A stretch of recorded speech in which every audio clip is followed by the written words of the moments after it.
Molly Schultz didn't see much of her half-brother Easton until she had a life-changing decision to make about his well-being.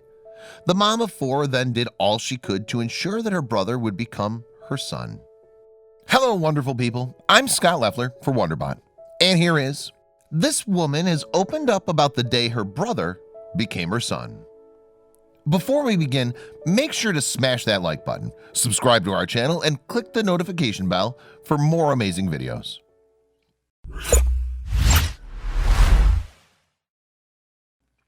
"27-year-old Schultz's life revolves around motherhood. Not only does she share 4 daughters with her husband Tim, but she blogs about their parenting trials and tribulations on her website, Tried and True Mama. According to Schultz's website, her 2 older daughters, Sawyer and Presley, are brunettes with dark eyes and olive skin. Her youngest 2 girls, twins Halen and Lennon, have fair skin, blonde hair, and crystal clear blue eyes. Together, Schultz and her husband raised their brood in the good old-fashioned way. She shared on Tried and True Mama. "We live with the intention of a simplistic childhood, not focusing too much on materialistic things, but rather experiences and memories," Schultz wrote. "We believe in eating meals together around the table as a family and learning as much as we can from one another," Schultz went on. She hoped that her family's traditions might inspire others to create memorable childhoods with their own children, she wrote. There is one very telling note on Schultz's website, and it's one which foreshadows how she came to welcome a 5th child into her family. "My journey of motherhood has been one filled with many plot twists and surprises, along with more love and joy than I ever knew possible," she wrote. In 2013, Schultz and her husband were busy raising their gaggle of girls in Washington state. Thousands of miles away in Michigan, her father and his wife welcomed a son named Easton on November 13th of that year. Easton was born 9 pounds 9 ounces and has been a little chunky monkey since, Schultz wrote on her website. But she admitted that she didn't initially see her dad's new baby, who was also her half-brother, very much. She was raising her 4 young daughters after all. 6 months before Easton turned 3, Schultz's father celebrated his 50th birthday in early March 2016. But the celebration was undoubtedly a somber one. The half-centurion was in the midst of a terminal health crisis. He was 4 months into a death sentence diagnosis of stage 4 pancreatic cancer.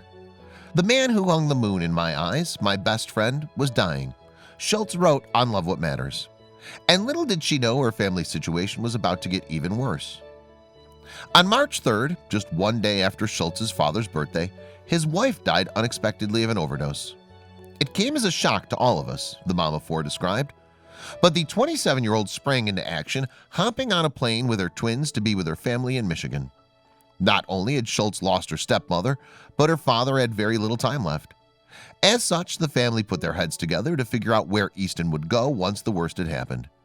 "We considered different options, talked about the pros and cons of different scenarios," she recalled. Ultimately, though, the family agreed that Easton should go to Washington with his older sister, and Schultz and her husband were thrilled. "We had 4 very young daughters and we always wanted a son," she wrote. But Schultz would have to jump through several hoops in order to make that vision a reality. First, her father had to hand over custody of Easton to his daughter, a process that required a lawyer's oversight. The mom of 4 said that the experience was an emotional one. Schultz wrote, "I tried so hard to imagine the pain and sacrifice my father must have felt in those moments. He knew he wasn't going to live much longer, but he sat there with his mind as sharp as ever, signing away his rights as a father. The heartbreak yet fulfillment of that moment had my heart in 1,000 pieces on the floor. I also thought about my daughters and how my father was only able to be their grandpa for a few years. It all seemed so unfair that people I love so much would never know each other." Schultz's father signed over his rights on March 11, 2016, which was a Friday. With the court closed over the weekend, it took until the next week for a judge to approve their proposal and grant Schultz guardianship of her half-brother. 3 days later, they got the great news. Schultz received full legal guardianship of Easton, and this delighted her father. "Oh, Molly, that makes me so happy. I love you so much," she recalled her father saying. The day after their plan had fallen into place, the 27-year-old's father passed away. To Schultz, this was more than a coincidence. She wrote, "I'd heard stories of people hanging on to say goodbye to family members or hanging on to watch their grandkids graduate, but this was the first time I actually believed in it." That was because Schultz's father waited for Easton to be legally safe before letting go himself, she believed. Just a few days later, the family laid their patriarch to rest, just 12 days after his wife's funeral. 2-year-old Easton had become an orphan in less than 2 weeks. Nobody saw this coming. I think we all kept going through the motions, unable to process exactly what was happening, Schultz admitted. The whirlwind continued when, just days after laying her father to rest, she was flying back to Washington with her half-brother in tow. And life would be very different for Easton once he arrived in Washington. He walked into a world of 4 sisters, meals around the table, and structure, Schultz wrote. The family of the then 2-year-old struggled to find some common ground, she added. But once the family got into the groove, Schultz said they were all the better for it. Once we finally did it, it was like Easton had always been there. How did we ever live without him? Still, the little boy hadn't officially been adopted, which left the Schultzes open to a custody battle. Therefore, Schultz and Easton had to travel back and forth to Michigan multiple times to attend court, although no challenges to her custody ever came to fruition. After a year, a judge transferred Easton's case to Washington State. It was there that Schultz would be able to officially adopt Easton, making her half-brother her son.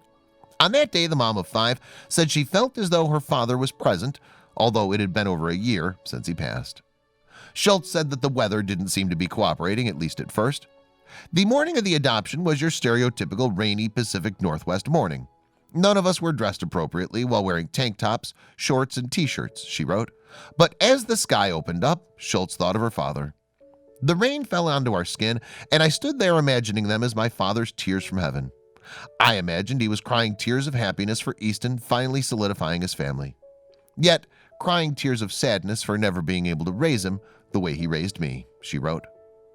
Schultz, though, couldn't calm her nerves before the hearing, even with the feeling that her father was with them. She described feeling guarded in her hopes as the hearing began, although she knew deep down that the adoption's outcome was so blatantly obvious. Easton's parents were no longer here, and he needed a family. Why would I wholeheartedly fear the judge would deny that? Schultz questioned. But it wouldn't take long for her to get her answer, as the hearing was quick. As they sat before the judge, Schultz noticed that her half-brother seemed more timid than ever. It's almost as if he subconsciously feared the same as I did. For the most part, he kept his head down on the table, almost fearful of looking up at the woman who held his fate in her hands, she described. Fortunately, the judge could tell that Easton had found a loving, stable family in the year following his mother's and father's deaths. Her ruling made the adoption official, and outside, the sun started to shine. The sun was starting to poke through the clouds, and we could all feel the warmth it brought along with it. It was the perfect way to start our new blessed life, while leaving behind the pain and cold of the past. In total, Easton and his new family waited 458 days for his adoption to be official, and they went through a lot in the interim. With the judge's decision, Easton not only became Schultz's son, but also the brother of her 4 daughters, to whom he's also a biological uncle. Of course, an event as monumental as an adoption would lead anyone to reflect, and as Schultz looked back, she realized that there was a lot of foreshadowing moments for this ending. On the day Easton was born, my father and his wife called me to ask which name I preferred out of the 3 or 4 they liked. I chose Easton, and they agreed that the name fit best, Schultz recalled. But she had another memory that was even more telling. Easton never called me Molly, he owed me Mama. At the time, I thought it was because my kids called me Mama, so he just assumed that was my name. It's almost as if he knew what would happen before any of us did. And more than a year after Easton's adoption, Schultz could only laud her son's continued positive effect on her and her family. He's made me grow more in the past couple years than I can even begin to explain, she wrote on Instagram. Easton has changed my outlook on parenting and has loved so hard from day one, Schultz continued. A few days after that post came the little boy's 5th birthday, which inspired even more reflection from his adoptive mother and half-sister. It's hard to imagine a time before Easton was with us. It feels like he's always been ours, Schultz wrote on her blog.